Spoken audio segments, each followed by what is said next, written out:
Morning students, कैसे हैं आप सभी। स्वागत है आपका हमारे YouTube channel MP learning class में। स्टूडेंट्स, आज हम लोग क्लास 8 के बच्चों के लिए बहुत ही इंपॉर्टेंट क्वेश्चन पेपर लेके आए हैं जो आपके बोर्ड एग्जाम जो फाइनल एग्जाम होने वाला है उसके लिए।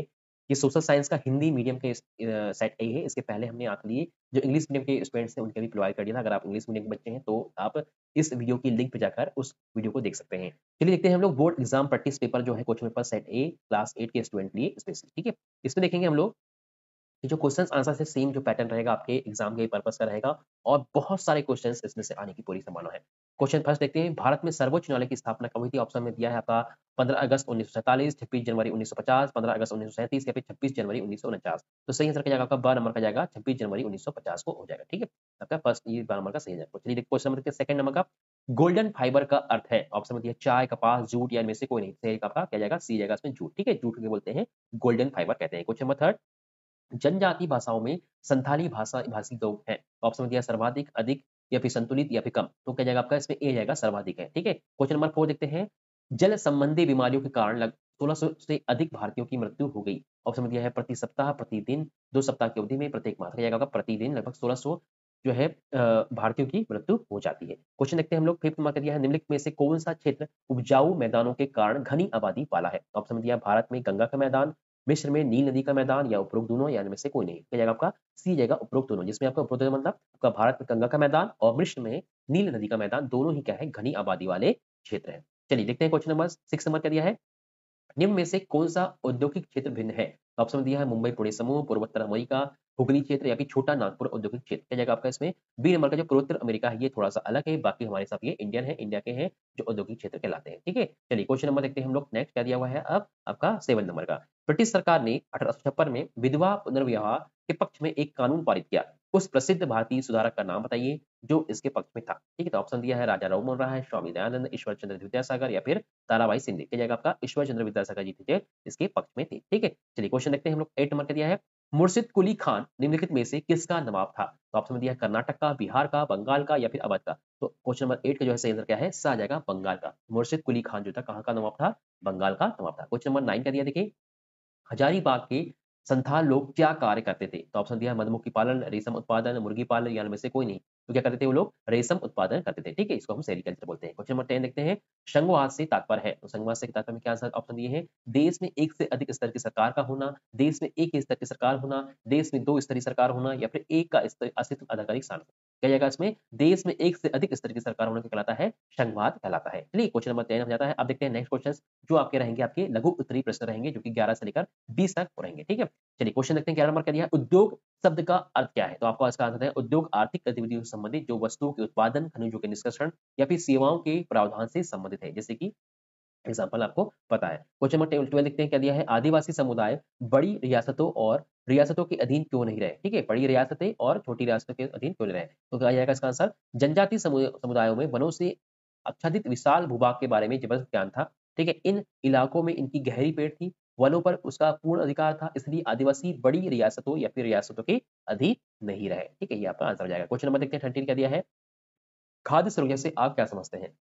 इसका आंसर क्या लिखेंगे, खाद्य सुरक्षा तब कायम रहती है जब सभी व्यक्तियों को सक्रिय और स्वस्थ जीवन जीने के लिए आहार संबंधी आवश्यकताएं और प्राथमिकताओं के आधार पर हर समय पर्याप्त, सुरक्षित और पौष्टिक भोजन उपलब्ध हो। ये कहलाता है आपका खाद्य सुरक्षा कहलाता है। फिर क्वेश्चन नंबर 14 क्या दिया है, प्राकृतिक संसाधन क्या है, उदाहरण सही समझाइए। तो इसका आंसर कैसे लिखेंगे आप, वे संसाधन जो प्रकृति से प्राप्त होते हैं और बिना अधिक संशोधन के उपयोग किए जाते हैं प्राकृतिक संसाधन कहलाते हैं। ठीक है, उदाहरण के लिए क्या लिखेंगे आप, हवा, पानी, मिट्टी, ये सब क्या है आपके प्राकृतिक संसाधन है। ठीक है, चलिए क्वेश्चन देखते हैं 15 नंबर का दिया है, संविधान हमें स्वयं से कैसे बचाता है। संविधान हमें स्वयं से कैसे बचाता है, ये आपका क्वेश्चन है। तो संविधान हमें स्वयं से बचाता है, इसका मतलब यह है कि कई बार हम किसी भी मुद्दे पर राष्ट्रीय हित से ज्यादा निजी हित को महत्व देने लगते हैं। ऐसे विचार हमारे व्यापक हितों के लिए हानिकारक हो सकते हैं। संविधान हमें ऐसी भावनाओं से बचाने में मदद करता है, इसलिए संविधान हमें क्या स्वयं से बचाता है। ठीक है, चलिए क्वेश्चन नंबर 16 देखते हैं क्या दिया हुआ है। क्वेश्चन नंबर 16, अंग्रेज सरकारी दस्तावेजों को कैसे सुरक्षित रखते थे। इसका आंसर क्या करेंगे, अंग्रेजों का मानना था कि चीजों को लिखना बहुत जरूरी है, ऐसा करने से इन बातों का अध्ययन और बहस बाद में की जा सकेगी। ठीक है, माने अगर आपने लिख के रख ली तो बाद में ये एविडेंस के रूप में आपके सामने होगा और उससे आप उनसे बात कर सकते हैं और उसमें अध्ययन कर सकते हैं या बहस कर सकते हैं। ठीक है, क्वेश्चन नंबर 17 क्या है, स्थायी बंदोबस्त कब और कहाँ प्रारंभ किया गया। ठीक है, तो आंसर क्या लिखेंगे आप, स्थायी बंदोबस्त की शुरुआत मुख्य रूप से 1793 में बंगाल प्रांत में हुआ। ठीक है, क्वेश्चन नंबर 18 देखते हैं। धर्मनिरपेक्षता से आप क्या समझते हैं? तो इसका आंसर क्या लिखेंगे? भारतीय संविधान सभी को अपनी धार्मिक मान्यताओं और प्रथाओं का पालन करने की स्वतंत्रता देता है। सभी के लिए समान धार्मिक स्वतंत्रता के विचार को ध्यान में रखते हुए भारतीय राज्य ने धर्म और राजशक्ति को एक दूसरे से अलग करने की रणनीति अपनाई। धर्म को राज्य से अलग रखने की इस अवधारणा को धर्मनिरपेक्ष कहा जाता है। ठीक है, ये आपका आंसर हो जाएगा। क्वेश्चन नंबर 19 देखते हैं क्या दिया है। राज्यसभा के सदस्यों का चुनाव कैसे होता है? तो इसका आंसर क्या देखेंगे आप? राज्यसभा के सदस्यों का चुनाव विभिन्न राज्यों की विधानसभाओं के निर्वाचित सदस्यों द्वारा किया जाता है। राज्यसभा के कुल 245 सदस्य में से 233 निर्वाचित सदस्य होते हैं और 12 जो सदस्य होते हैं वो राष्ट्रपति द्वारा नामांकित किए जाते हैं, नामांकित होते हैं। ठीक है, ये आपका जाएगा क्वेश्चन नंबर 19 का आंसर। अब देखते हैं नेक्स्ट हम लोग क्वेश्चन नंबर 20।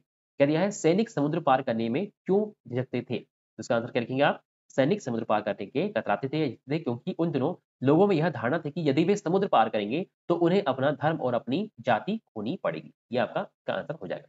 चलिए क्वेश्चन देखते हैं हम लोग, जो दिया आपका 21 से लेकर 24 तक, जो आपके दीर्घ स्तरीय क्वेश्चन रहेंगे। दीर्घ स्तरीय मतलब आपके जो बड़े क्वेश्चन रहेंगे वो। ठीक है, चलिए क्वेश्चन देखते हैं हम लोग। 21 का दिया हुआ है। क्वेश्चन नंबर 21 है, जल संसाधनों के संरक्षण के उपाय बताइए। जल संसाधनों के संरक्षण के उपाय बताइए। इसका कैसे लिखेंगे आप? जल संसाधनों के संरक्षण के उपाय निम्नलिखित है। पहला लिखेंगे प्रदूषित जल को जल निकायों में छोड़ने से पहले उपयुक्त विधि से उपचारित करना। ठीक है, सेकंड क्या लिखेंगे? जल संचयन सतही उपहवा को बचाने का एक और तरीका है। तीसरा क्या लिखेंगे? स्प्रिंकल द्वारा सिंचाई करना। चौथा, वन आवरण सतही अपवाह को धीमा करता है और भूजल को रिचार्ज करता है, मतलब ज्यादा से ज्यादा वन बढ़ाना या फिर प्लांटेशन करना। क्वेश्चन नंबर 5 क्या है? इसका जो क्वेश्चन सॉरी इसका पॉइंट क्या है 5वां नंबर का? पानी के रिसाव को कम करने के लिए नहरों को पक्का किया जाना चाहिए। छठवां क्या है? वाष्पीकरण की उच्च दर वाले शुष्क क्षेत्रों में सिंचाई की ड्रिप या ड्रिप विधि उपयोगी होती है। ठीक है, इस तरह से आप इसका आंसर लिख सकते हैं। क्वेश्चन नंबर 22 देखते हैं। विलियम जोन्स को भारतीय इतिहास, दर्शन और कानून का अध्ययन करना क्यों आवश्यक लगा? तो इसका आंसर क्या है? विलियम जेम्स को या जोन्स को निम्नलिखित कारणों से भारतीय इतिहास, दर्शन, कानून का अध्ययन करना आवश्यक लगा। पहला ऑप्शन क्या पॉइंट है? भारत को समझने के लिए प्राचीन काल में रचित पवित्र और कानूनी ग्रंथों को फिर से खोजना आवश्यक था। दूसरा, इन ग्रंथों के माध्यम से ही हिंदुओं और मुसलमानों की वास्तविक विचारों और कानूनों को जाना जा सकता था और इन ग्रंथों का ताजा अध्ययन भारत के भविष्य के विकास के लिए आधार प्रदान कर सकता था। तीसरा, उनका मानना था कि यह कार्य न केवल ब्रिटिश लोगों को भारतीय संस्कृति सीखने का अवसर प्रदान करेगा, बल्कि भारतीयों को अपनी विरासत को फिर से खोजने, समझने और अपने खोए हुए गौरवशाली अतीत को पुनः प्राप्त करने का अवसर भी प्राप्त करे। फिर नेक्स्ट देखेंगे, इस प्रक्रिया में ब्रिटिश लोग न केवल भारतीय संस्कृति के संरक्षण बल्कि इसके स्वामी के रूप में भी उभरे। ठीक है, इस तरह से आपका ये आंसर हो जाएगा। क्वेश्चन नंबर 23 देखते हैं क्या है? समानता के अधिकार से आप क्या समझते हैं? ठीक है, समानता के अधिकार से आप क्या समझते हैं? इसका आंसर क्या लिखेंगे आप? समानता के अधिकार के तहत कानून की नज़र में सभी लोग समान हैं। इसका मतलब यह है कि देश का कानून सभी लोगों को समान सुरक्षा प्रदान करेगा। इस अधिकार में यह भी कहा गया है कि किसी भी नागरिक के साथ धर्म, जाति, लिंग के आधार पर भेदभाव नहीं किया जा सकेगा।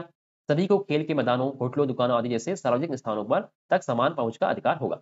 राज्य रोजगार के मामले में भी किसी के साथ भेदभाव नहीं किया जा सकता है। इस तरह से समानता का अधिकार ये आपको बताना है। क्वेश्चन देखते हैं 24 नंबर का दिया है कि 1937 से लेकर 47 की उन घटनाओं को चर्चा करें जिनके कारण पाकिस्तान का जन्म हुआ। तो आपको बताना है कि 1937 से लेकर 1947 की वे घटनाएं जिसके परिणाम स्वरूप क्या हुआ? पाकिस्तान का जन्म हुआ। वे इस प्रकार है। पहले क्या लिखेंगे आप?